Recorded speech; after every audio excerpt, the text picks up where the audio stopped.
What the haters talking about?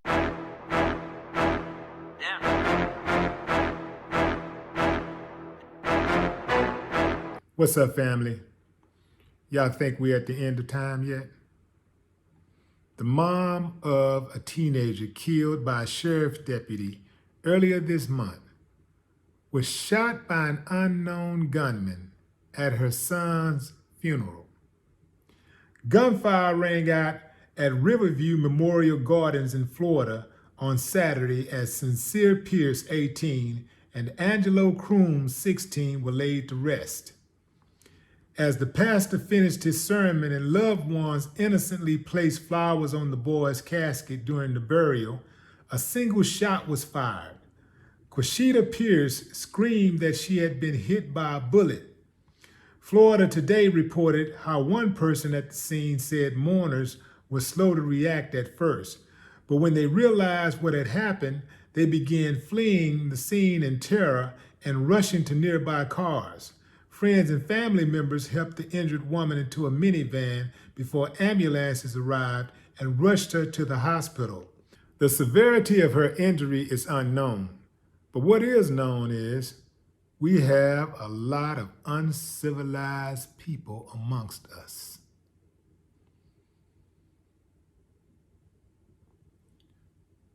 The woman loses her son to gun violence. She's at the funeral, at the cemetery, burying him. And she becomes a victim of gun violence? Fam, you know, growing up for me, certain things were just unheard of. I never, ever heard of something like this happening back when I was growing up.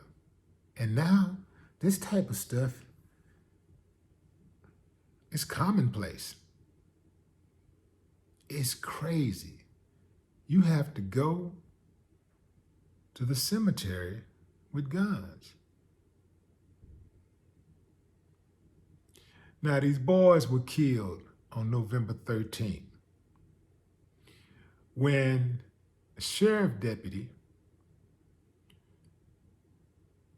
claimed that he thought the car they was driving was stolen. He claimed the boys turned the vehicle that they were driving in his direction, coming toward him, and he opened fire. Fam, you know, even if the car was coming toward him, you know, they know how to get out of the way when they want to get out of the way, right? And they know how to stand there and shoot and kill people when they want to shoot and kill people. We've seen them do it time and time again. We've seen them stand there and shoot people when they want to shoot, and then we've seen them get their asses out of the way, right? By the way, the car wasn't stolen. The boys had permission from their families to drive the car. The car wasn't stolen. Let me tell you something. A lot of times these police lie and they use the "I thought the car was stolen" as an excuse to harass you. They pulled that on me once. This was 1991. I just bought that new Lexus, that 400. I'm rolling, I'm feeling good. I got my cousin in the car with me, we riding.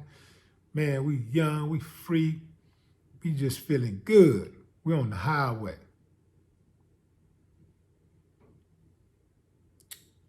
Fool pulled me over, and I'm mad. And I let him know, man, what you pulled me over for? At first he wouldn't say anything, so I asked him again, what you pulled me over for? I said, man, this damn car ain't stolen.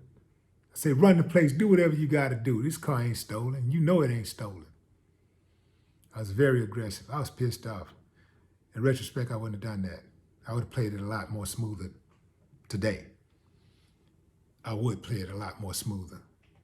You know, when they get on that type of thing, you know, the best thing to do is comply. And if you want to take it further than that, get out the streets first and then get with your lawyer and then get at them and make life very uncomfortable for them. But you're not going to win against the police in the streets. So that's that. But that's cold-blooded, fam. This woman's burying her son, who is a victim of gun violence, and she becomes a victim of gun violence.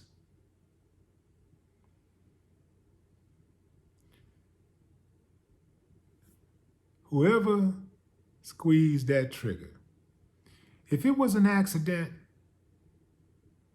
I'll give you a pass, because accidents do happen. Horrible accident, unforgivable accident, but I'll let you make it. But there should be some type of consequences for being neglectful. So, something. But if what he did was intentional, or she did was intentional,